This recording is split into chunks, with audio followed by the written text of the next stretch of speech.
Hi everyone, it's Jen. I just wanted to make this video as a response to a comment that I got on my YouTube channel.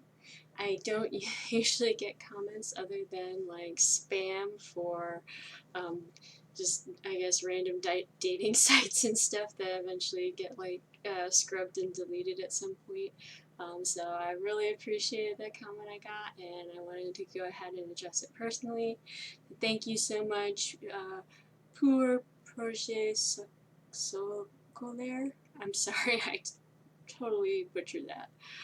Um, the question that you made was, I would really like to know some personal stuff, like how you were driven to make a free project like this alone. Where did you come from? What is the motivation? Where did you pick the skill sets and this way to learn on the go with cheer? As a non-creating creator wannabe, I guess I'm a bit obsessed about creators I admire, and I feel the urge to understand a bit more about their origin work process to humanize them. Because as it is, creators look like badass geniuses, but it doesn't help to feel that I could do it too. The fact that you go over what you do and say, well, I could do better here and there is great already in that sense. So this type of comment is exactly why I do this YouTube channel. Even though I only get a handful of views, and I don't like to put myself out there. I'm usually a very private person, and I don't really like to talk about myself all that much. But I think it's really important for people out there to just know that, like, here I am, a 41-year-old uh, mom of a 7-year-old who works at a library full time, who has no computer science background or education, formal education in that regards. And here I am doing it because I just said, you know what, this is what I want to do. And I think that with the amount of resources and communities on the internet, this is just way more possible than it's ever been. Being able to express yourself creatively or pursue whatever it is that you want to be able to do is just more possible than it's ever been probably in human history. So if you feel like you want to do something, it's a bit cliched, but there's really nobody stopping you. Now you can't necessarily, I think expectation is a big factor. If what motivates you is becoming popular or making money or having some type of reward for what you're doing, and it's not just for the process itself, yeah, it's going to be probably a lot harder for you because there's going to be external factors that are going to be somewhat out of your control. And it's a very competitive market out there because these things are more accessible than they've ever been. So if your motivations for doing these things are for like even attention, hopes that people will um, even read or play what you create, it's going to be very difficult to get through the process because it is an arduous one. And that is the hardest part about it, is that these things are just tedious. They take a lot of effort, they take a lot of time, they take a lot of skills, not in the sense that you need to be a genius to be able to do them, but you just have to learn a lot of different skills. So when it comes to like making a visual novel, if you're a solo developer, there's a lot of different little skills that just add up to something that's going to seem like very daunting, like just taking sprite art, for example. There's little skills within being able to draw a character, that you could break down into like little micro skills, like understanding anatomy, understanding of proportion, understanding design, understanding color. And it can sound like, oh gosh, that's people go to school for that, and I'm 41 years old or whatever, and I'd never be able to catch up with like everybody else who's been doing this since they were like 5. But I don't compare myself to other people, and I just say, well, working at it is better than not working on it. I don't want to live a life where I look back and I feel like I wasted my time and I never accomplished any of the things that I set out to do or that I wanted to do, or that I always held myself back saying, well, with a defeatist attitude that, oh, I can't do that. So, maybe I'm not ready to make a super complex game right now, but that's why I'm working in visual novel medium right now. And then who knows, like maybe 10 years from now, if I'm still making games, if that still interests me, then I'll be able to implement some game mechanics that are more complex. So I think as long as you have patience and you have a desire to actually do the process and to learn skills as you go along, basically as long as you have the mindset that you want to be on a journey instead of just being fixated on crossing the finish line, I think that you can do, anything really. And as long as you're, and I think that it will be rewarding in and of itself, that process. Like, I just like exercising my brain. I like learning. I've always been kind of, I guess, attracted to these things in some ways when I think about it. Just like stories, human stories, and stories about the natural world. Like these types of things, like kind of interest me. So going back to my personal history and kind of like how I guess I got started, because a lot of the little skills were probably things that I picked up along the way. I think number one, probably what drives me the most is just curiosity and the desire to create. So I probably have like those traits just innately, and I don't know that they were necessarily nurtured. It wasn't that like my family didn't support my artwork, but I think that it was always kind of like understood that this was not going to be a career path for me, that it was really more of a hobby. So it wasn't something that I was like, gushed about. In fact, a lot of ways I hid my artwork from my family growing up because they're religious, and I'm not a religious person, and it's not for want of trying. Again, it was probably just my skepticism and my curiosity for how things work that I just came to the conclusion that I couldn't, in good faith and good honesty, be a religious person. It just, it didn't add up in my mind. I have a deep love for a lot of different just stories and culture and mythologies, and I can't see religion personally as being something more than those same cultural stories that you find all around the world. But it doesn't have a deeper meaning to me than that, other than to be an expression. So anyways, that created a lot of issues for me growing up. And it wasn't that I lived in a very strict religious, like cult-like family, but I have always been very dutiful, a very compliant child and daughter, and so any possibility that I could be doing something or feeling something or thinking something that would be undesirable to my family was something that I always felt I needed to keep hidden, because my desire to be accepted and to be,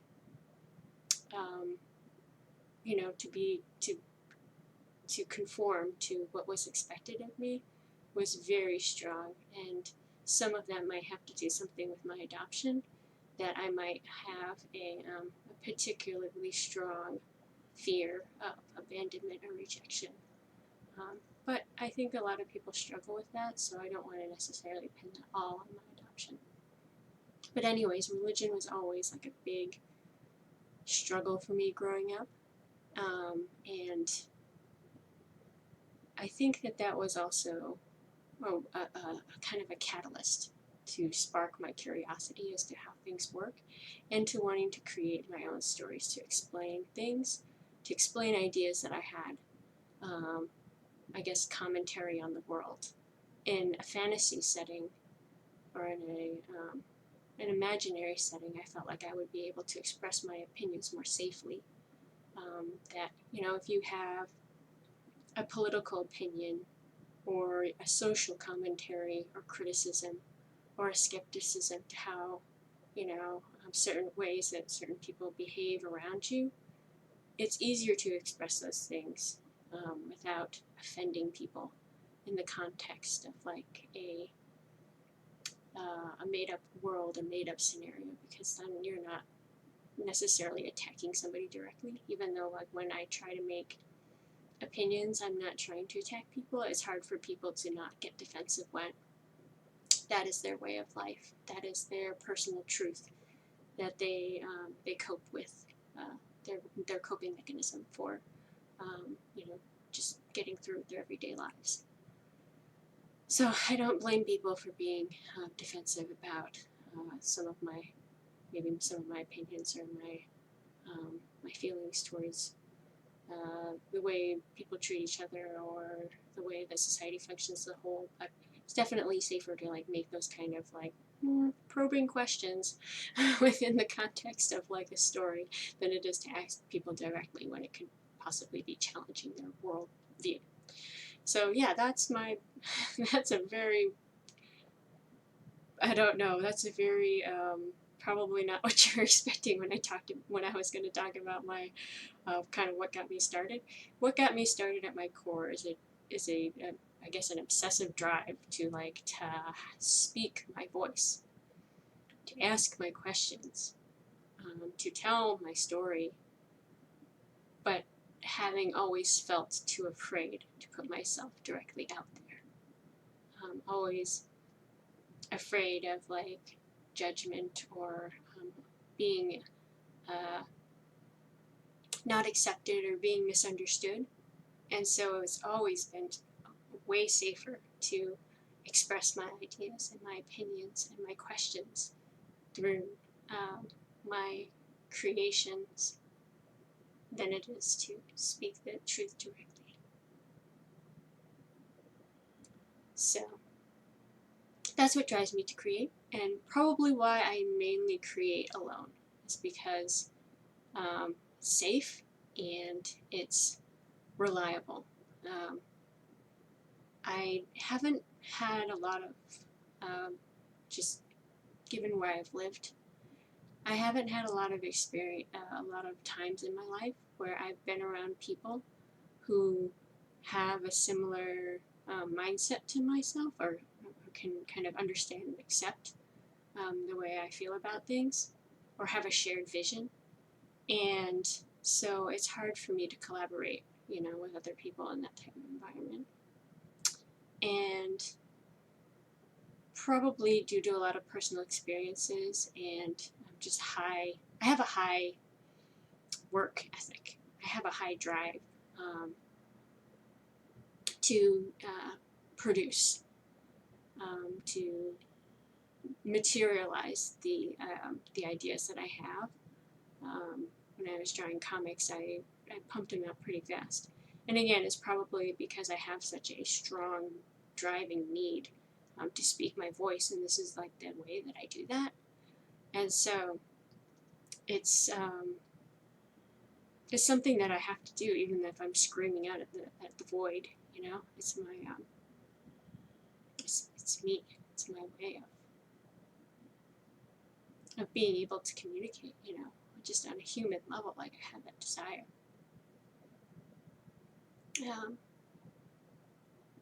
So.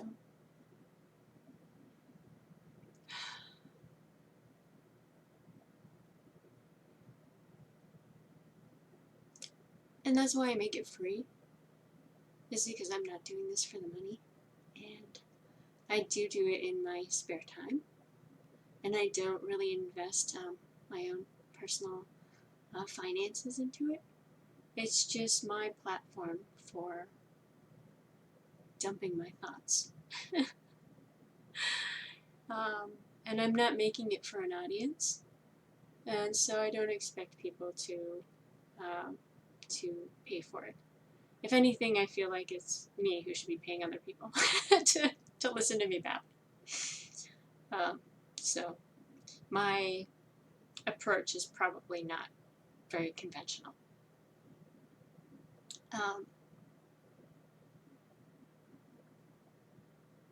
Let me talk about my skill sets, how I developed those. So, growing up, TV was limited. Not in the sense that it was like a strict code, like you're only allowed to watch an hour of TV. It was limited in the sense that it was the 80s, and most of the shows on television I wasn't interested in watching. I like to watch Saturday morning cartoons, and I like to watch nature documentaries. Those are the two things I loved. I loved cartoons, and I loved like Wild America, and I don't know, David Attenborough's voice talking about like different animals. And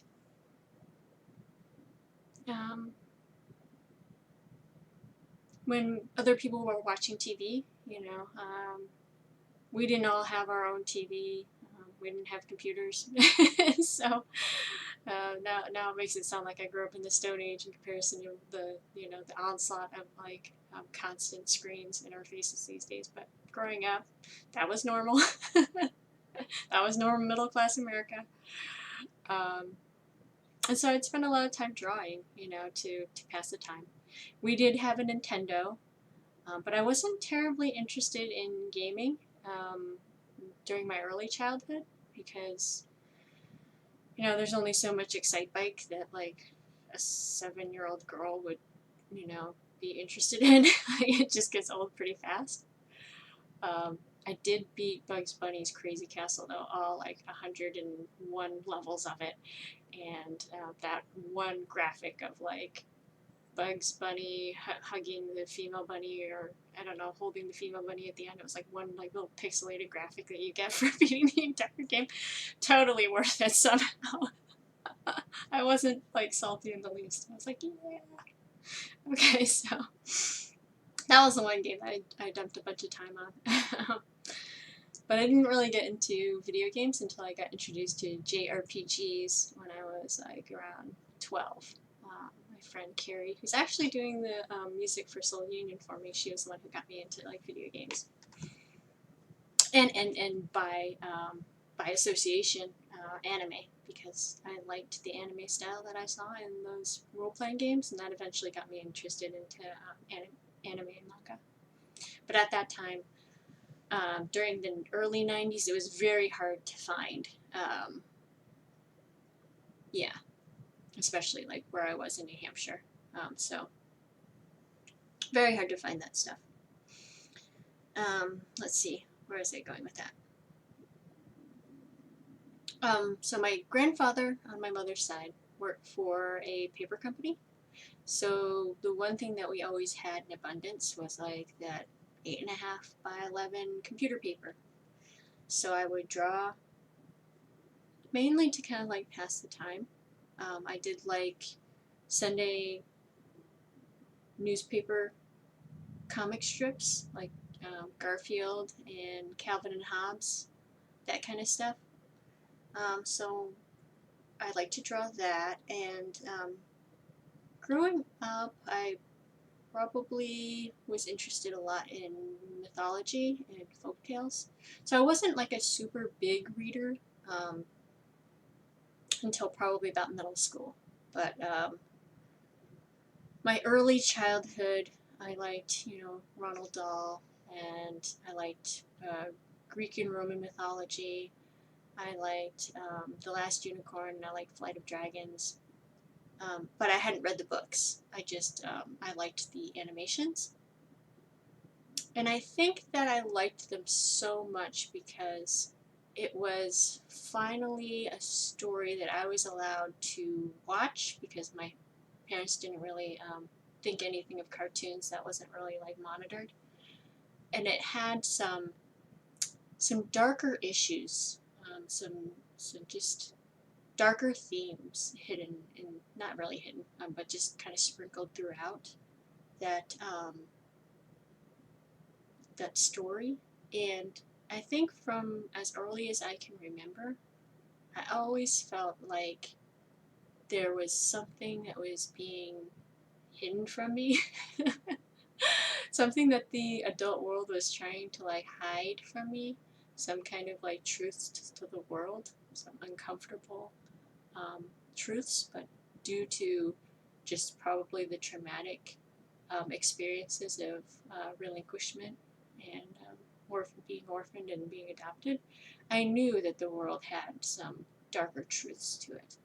And I was, for lack of a better word, thirsty to to know a little bit more about the things that people didn't want to talk about, and the fact that people didn't want to talk about certain things, even things as like I guess simple as like death and tragedy and injustice, you know, those types of topics. They didn't want to talk to a child about them, and that just made me want to know more about those things. So seeing The Last Unicorn and the Flight of Dragons, where it tackled a little bit more mature and darker issues within the subtext of the movies, it really struck a chord with me. Like, I loved that. And I could get that same feeling from like Greek and Roman mythology, where there was just some things in that would be in those stories that I'd be like, oh, that's a little gruesome. In fact, I used to like to read the Old Testament during church because while the pastor would be like preaching about kind of like the love your neighbor type stuff in the New Testament, I would like to read kind of like God smiting people in the Old Testament. I don't know. It's not that I was like this little, I don't know, mini Morticia or something where I was like, you know, super into all that was grisly and dark and horrific. In fact, I really couldn't handle horror. Well, I mean, I was sheltered from it anyways, but even as an adult, I don't do well with like really, really just like, how do I put this, really shock face kind of horror. Like, I like more the type of like slow burn of like more like the psychological, the unseen horror. I really like those types of stories, but like as far as like the gory and I don't know, like the Saw kind of stuff, like I'm not into that. so anyways, I digress. I was into mythology, and it was, I think, around fourth grade that one of my friends who knew I liked unicorns got me a book with a unicorn on the cover, and that book happened to be Terry Brooks' The Black Unicorn. And so I had, at that time, the most mature things I had ever read were just like, you know, Greek and Roman mythology, and I think there was like a Native American folklore book that I really liked. That was at my aunt's house. And diving into, you know, Terry Brooks, which it wasn't even like the first book in the series, it was like the second book in the series about like some middle-aged man who got isekai'd to a fantasy world. That was like a huge turning point for me, where I became really obsessed with reading at that point. And I went to my library and I took out all like the Mercedes Lackey books and just got super into reading. The Black Unicorn was hard for me to get through. Don't get me wrong. It's like being like my first foray into like a full length novel, and the fact that it was like the middle of the series, and you know, it had some adult, not like super graphic or explicit stuff, but it was like definitely not written for like a child. So like I struggled to get through that book, but by the time that I had gotten through it, I had learned enough about like contextually understanding words, or being able to eventually piece together what story happened without understanding every word and every sentence, that it really set me up to be kind of like a lifelong reader. And I read a lot in middle school and high school, and for a while I thought that I wanted to be an author, and I wrote some super terrible like fantasy novel that I read to one of my friends over the phone. And then my friend introduced me to JRPGs, and eventually I learned about manga, and then I wanted to be like a manga artist. At the time, there wasn't really a market for that. This was before the big Tokyo pop boom and bust, and so like graphic novels hadn't come over yet. But I was drawing hundreds of pages of like comics just for my own amusement, and they were terrible, but that all built skills as well. It was easier for me to express myself in comics because, well, you could probably judge by my by my visual novel that my prose is not great. So I felt like graphic novels were a way for me to tell my story without getting so wordy and just like obtuse with like writing. Like I don't know what it is with me with like writing prose is hard, and I always get caught up in this weird mix of like saying too much without saying what it is that needs to be said, and that's probably what I'm doing right now. And probably the way I live my life is like trying to say something, and maybe it has to do with that contextual learning thing where it's like I want to like dance around what I really want to say because I'm like trying to feel things out and be like, okay, are you gonna be okay with me saying this thing? And then I try to like say, well, let me like kind of like give it to you in this vague way so you can kind of like interpret in a way that's like safe for you. And like I don't know, it's a weird thing with me, but I obviously have trouble with direct communication by the length of this video and the way that I ramble around everything. So yeah, it's especially brutally apparent, I think, when I try to write prose.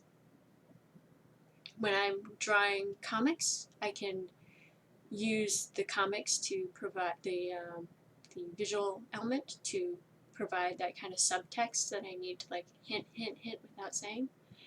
And also the fact that I have to draw everything out, I think, is like an extra motivator for me to kind of like, okay, where can I apply a little bit of like tactful brevity? Like where can I kind of cut this down a little bit, trim the fat, because I'm making a mountain of insurmountable work for myself. So I really enjoyed that medium for a long time. I went to school for animation. At the time that I went to college for animation, it seemed like at the time that I applied, it seemed like a viable career path. Fox had just opened like their animation studio working on like Anastasia. There was that kind of renaissance, that revival of the Disney 2D animation. And then by the time I graduated, that had all just like gone. That was all just like computer animation had kind of taken over everything, and to some extent like vector animation, and people weren't really doing traditional 2D animation anymore. And the animation department that I studied when I was in college was kind of just archaic because it was run by some guy who was really the film department director, and he didn't even really particularly love animation. I think he just liked like the old stuff from like the 50s with like the multiplane cameras, and he just wanted to teach everybody to do it that way instead of getting with the times. So that was kind of my first teaching myself how to do things, because I think even in college I realized that like drawing cells and painting cells was not the way to go. So taught myself how to use Photoshop, taught myself how to use After Effects, so that I could do my thesis that way instead of having to do it with like, crow quill pens and acrylic paint, which sounds like so ridiculous now in hindsight. But yeah, that was my first moment of like trying to just kind of like teach myself something, because I realized that like working just strictly in traditional medium was like not going to be the way to go if I wanted to keep doing art. It just didn't make any sense. And I was spending a lot of money on like these art supplies that took up a lot of space in my tiny apartments in New York, so like it wasn't worth it. And it was such a relief to be able to like finally be able to throw away a bunch of like just paper and paintbrushes and just stuff that was taking up so much space and was messy and annoying to work with. So I went through a period of time working with comics. There was like this little short moment of time where Tokyo Pop was doing original language manga, or original language comics, or whatever you want to call it. It was a rough time in hindsight because I was a very immature creator, and most of the people working for Tokyo Pop were just looking to push books out and didn't really have a lot of experience either. So like my editor and any kind of like guidance I got was pretty much nothing. So I was really just kind of teaching myself the craft as I went, and they were just kind of happy if I met my deadlines. But the money wasn't really something to live off of. You know, no health care, no dental care. It's taken me decades to get those things. So when those types of things eventually fell through, I went through a deep depression where I took those failures upon myself. That I was not a good enough artist. I wasn't a good enough storyteller. I even took some of the blame, you know, of the company failing on myself. Oh, if I had been able to make the hit property that they were looking for, you know, to cheaply invest in, that they could mass market and like milk for everything was worth, then they wouldn't have gone under. You know, I was very naive and very insecure, and I always felt like I needed, you know, to kind of prove myself that I was worthy to, you know, to for people to like read my stories and look at my art. I was looking for that affirmation. I was desperate for affirmation. I went through a period of time of like not doing any creative work, working retail, just trying to pay the bills. No shame in that. Absolutely no shame in that whatsoever. I'm proud of myself for being able to support myself even through my lowest times. But yeah, working retail burnt me out. Tried to get back into doing comics online, just doing web comics for myself, and found enough success in just, you know, putting out my own little comics that I was doing when I get off my retail job, that it attracted a little bit of attention from various entrepreneurs who were looking to monetize that sort of thing. Did a couple failed ventures again there, and came to the conclusion that once more I was not, my stories, my art, was not worth doing. It wasn't worthwhile, wasn't what people wanted, wasn't marketable, wasn't profitable, and therefore was worthless. Had my son, started working in a library in the lowest position, working as just shelving books. Didn't think I was qualified to do anything more than shelve books and work retail and take abuse from people who, you know, are trying to get as much cheap labor out of me as possible. And then within the structure of the library, something changed. My supervisors actually valued me. They could see that I had potential, and they encouraged me to apply for a library tech position that I wouldn't have applied for otherwise. And they said, Jen, you're smart, you're a good problem solver, you're organized, you're reliable, you're a hard worker. Yeah, you would be great for this. And so I did it. And I got that position. And then after I got that position, I did a lot of just random troubleshooting.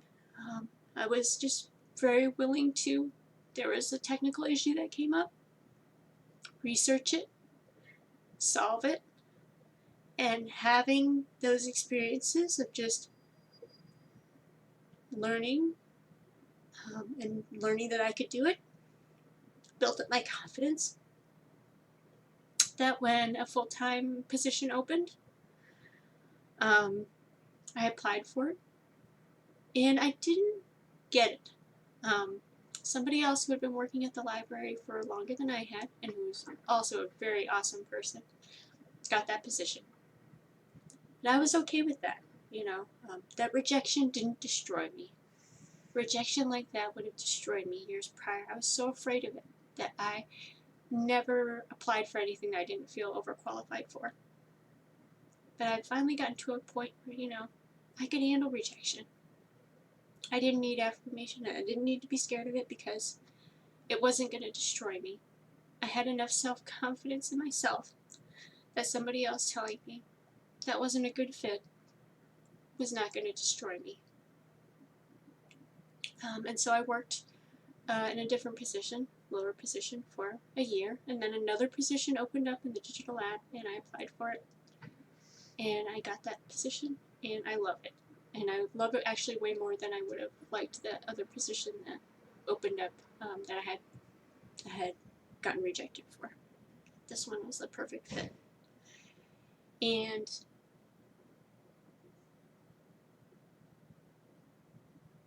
there was a lot of interest in like teaching STEM, and I was interested in coding. I kind of explored a lot of those kind of like hour of code because I wanted to help kids learn and to not be intimidated by these types of things, and to have that sense of empowerment that, hey, you can do it. And you might fail at first, but you keep working at it, you can do it. And so I started teaching myself a little bit of Python so that I could teach other kids, because I was kind of disappointed with some of the drag and drop coding programs that were designed for kids, because, well, I think great for, you know, for preschoolers and maybe elementary age kids, I felt like older kids could really probably handle more, and I didn't see why we needed to like dumb it down. And that probably goes way back to my like early childhood too, where I didn't appreciate having adults dumb down things for me. So I started putting together a program to teach kids some basic concepts, and I thought the best way to teach them would be to gamify it by having them make like a simple kind of visual novel where you just find keys and you open doors, and it's like a little escape room. And I had a lot of success with that program, teaching it to some kids in an after school program, and it really ignited a fire in me that I wanted to go back to telling my stories, but this time it's going to be on my terms. I was just going to put my stuff out there, and if nobody, or I should say if one person, like it meant something to them, then that was going to be a success. I just wanted one person to listen to one of my stories. And that would be enough for me. I didn't need affirmation. I didn't need monetary compensation. I just want one person to listen to it. So, thank you. Thank you for that.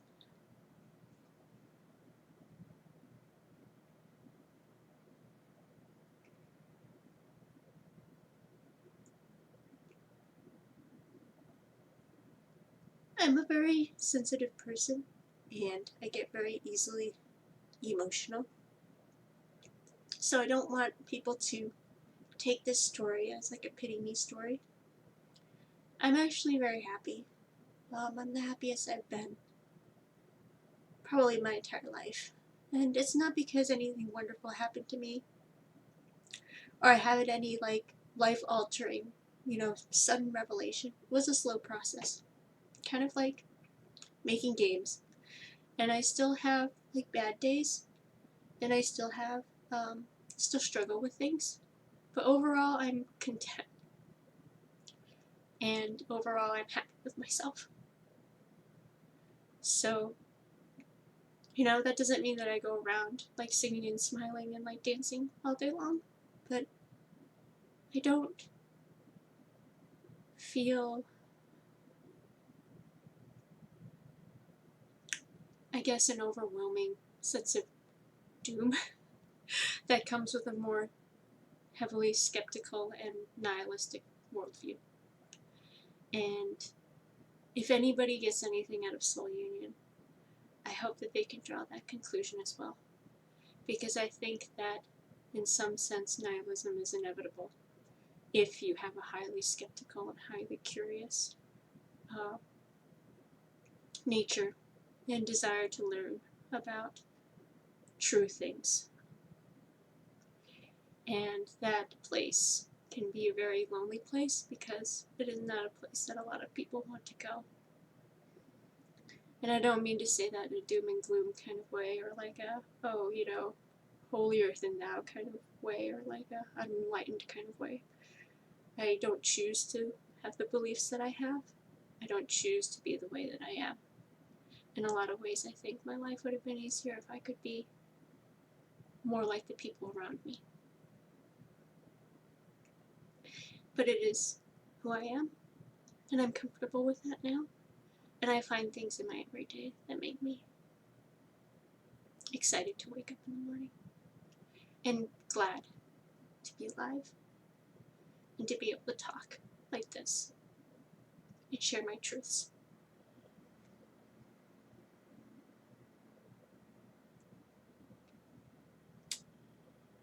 Please enjoy the process, whatever you're doing in your life.